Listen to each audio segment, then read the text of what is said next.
दुख की खबर आज सुनी। जब सुना कि हमारे पूर्व प्रधानमंत्री मनमोहन सिंह जी अब इस दुनिया में नहीं रहे। वो बहुत काबिल इकोनॉमिस्ट भी थे और उनने भारत की ये सबसे बड़ा काम जो उन्होंने किया, मैं समझता हूँ ये है कि भारत को इकट्ठे रखने की कोशिश की और इकोनॉमी को खोल दिया। पहले इकोनॉमी खुली नहीं थी। आज हम $1 ट्रिलियन की बात करते हैं, वो मेहरबानी मनमोहन सिंह। उन्होंने राजीव गांधी के वक्त में, उसके साथ साथ नरसिम्हा राव जी के वक्त में इस इकोनॉमी को इतना खोल दिया कि आज हम खुशी से कह सकते हैं कि हमारी इकोनॉमी आज तरक्की पे है। मैं इनके साथ वज़ीर था इनकी हुकूमत में और रिन्यूएबल एनर्जी को पहली दफ़ा हिंदुस्तान में रिकग्नाइज किया गया। ये वो एनर्जी है जो मैं समझता हूँ आगे के लिए सबसे बड़ी मुफीद होगी, न सिर्फ हिंदुस्तान के लिए बल्कि सारी दुनिया के लिए। मैं अपनी तरफ से, अपनी जमात की तरफ से, अपने ख़ानदान की तरफ से उन्हें श्रद्धांजलि पेश करता हूँ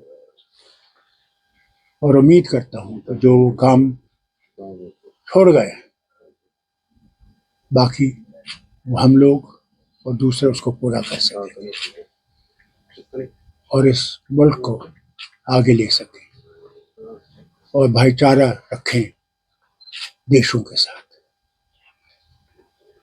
डॉक्टर साहब, चूंकि जैसे आपने खुद कहा, एक इकोनॉमिस्ट थे, मुल्क में आया था जब मनमोहन सिंह के बारे में काफी क्रिटिसिज्म किया गया था जब उन्होंने अपना सोना गिरवी रखा, लेकिन उसकी काबिलियत ने ना वो सोना बल्कि उन कर्जों से भी मुल्क को मुक्ति दिलाई।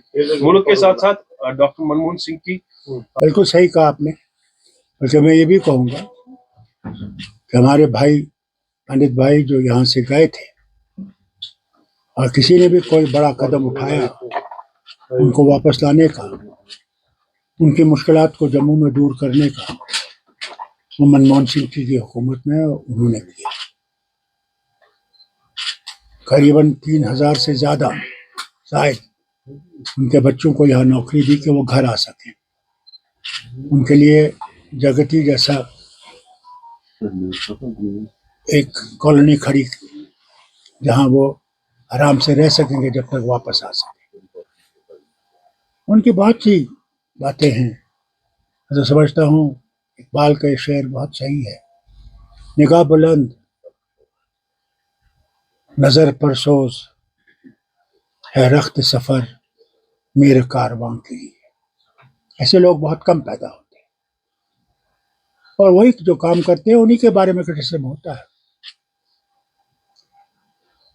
और अल्लाह से मांगता हूँ कि उनके घर वालों को, उनकी बेगम को, उनके बच्चों को शांति दे कि वो दुख बर्दाश्त कर सके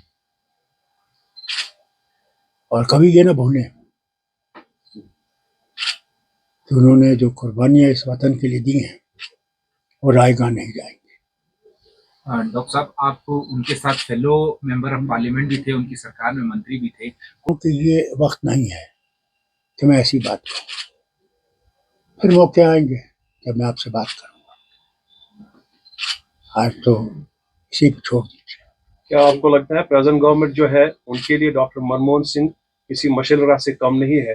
शायद कुछ सीखना पड़ेगा क्योंकि आज उस दुनिया से चले गए, लेकिन हर एक आंख पुरनम है जो उन्होंने अपना जिंदगी में जो रोल अदा किया है बिना किसी कास्ट एंड क्रीड के। इसमें कोई शक नहीं है। आज के लिए नहीं बल्कि आने वाली हुकूमतों के लिए भी उन्हें इनसे सबक सीखना चाहिए। कांग्रेस में शायद ये खलाक पूरा करना बहुत ही मुश्किल होगा। कांग्रेस छोड़ दीजिए, सारे वतन को ऐसे लीडर को तलाश करना बहुत मुश्किल होगा। ऐसे लीडर बहुत कम दुनिया में आते हैं। दूसरा महात्मा गांधी नहीं आया, जवाहरलाल नहीं आया, शेर कश्मीर नहीं आया। यह है वक्त वक्त की बात है। डॉक्टर साहब, लेगेसी क्या होगी डॉक्टर मनमोहन सिंह की? कैसे इतिहास याद रखेगा उन्हें?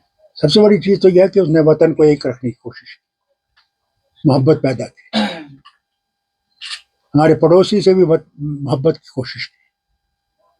انشاءاللہ ایک دن وہ ہوگا, وقت آئے گا. ڈاکٹر صاحب کیونکہ منموہن سنگھ اب نہیں رہے لیکن بی جے پی کہنے لگی ہے کہ کانگریس جو ہے اس ڈیتھ کو بھی پولیٹیسائز کر رہی ہے. دیکھیں میں اس وقت کوئی ایسی بات نہیں کہنا چاہتا, یہ وقت ہی نہیں ہے. آج ہم اسی پہ چھوڑ دیں. ڈاکٹر صاحب بہت بہت شکریہ. السلام علیکم.